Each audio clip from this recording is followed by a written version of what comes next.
இன்னைக்கு நாம ஒரு சின்ன கதை மூலமா ஒரு பெரிய உண்மைய புரிஞ்சுக்க போறோம். இது ரெண்டு பாதைகளை பற்றிய கதை.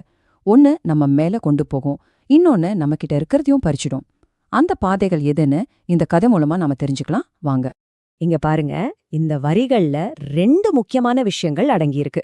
ஒன்னு பொறாமையோட விளைவு, இன்னொன்னு நல்ல நடத்தையோட பலன். சிம்பிளா சொல்லணும்னா, பொறாமை இருக்கிற மனசுல செல்வம் நிக்காது, அதே மாதிரி ஒழுக்கம் இல்லாத ஒருத்தர்கிட்ட உயர்வும் இருக்காது. சரி, இது வெறும் வார்த்தைகள் தானே. இத ஒரு நிஜ வாழ்க்கை கதையில பொருத்தி பார்த்தா எப்படி இருக்கும்? வாங்க பாப்போம். இந்த கதையில வர்றவங்க அமன், விஜய்னு ரெண்டு அண்ணன் தம்பிங்க.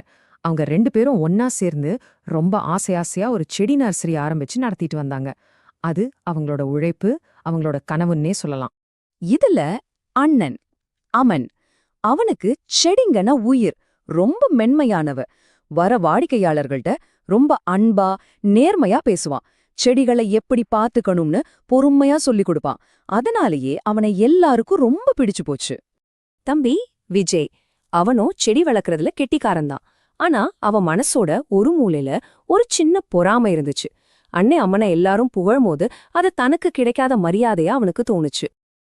அவங்க மனசுல இருந்த இந்த சின்ன வித்தியாசம்தான் பின்னால அவங்க நர்சரியில ஒரு பெரிய நிழலா படர ஆரம்பிச்சது. அவங்களோட குணங்கள் அவங்க வாழ்க்கைய எப்படி புரட்டி போட்டுச்சுன்னு இப்ப நாம பார்க்க போறோம்.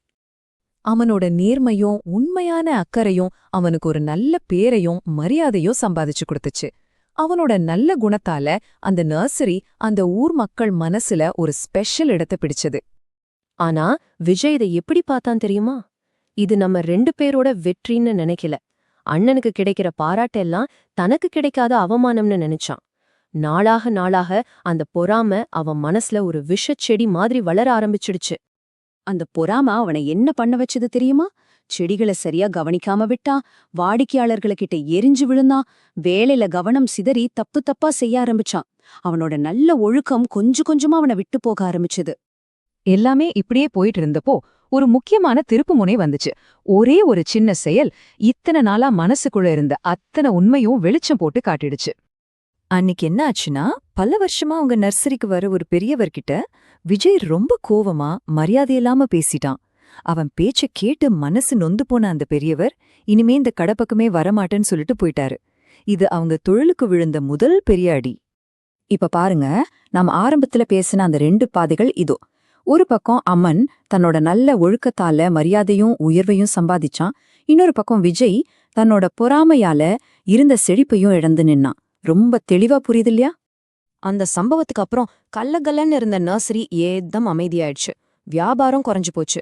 அண்ணன் தம்பிக்குள்ள இருந்த நம்பிக்கையும் தண்ணி ஊத்தாத செடி மாதிரி கொஞ்சம் கொஞ்சமா வாடி போச்சு. சரி, இந்த கதையில இருந்து நாம கத்துக்கிட்ட பாடம் என்ன?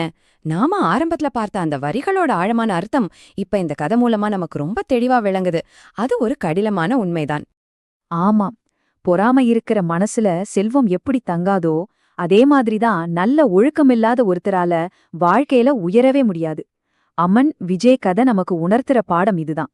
இந்த எளிய உண்மை நம்ம வாழ்க்கையோட ஒவ்வொரு கட்டத்திலயும் நமக்கு ஒரு பெரிய வழிகாட்டியா இருக்கும்.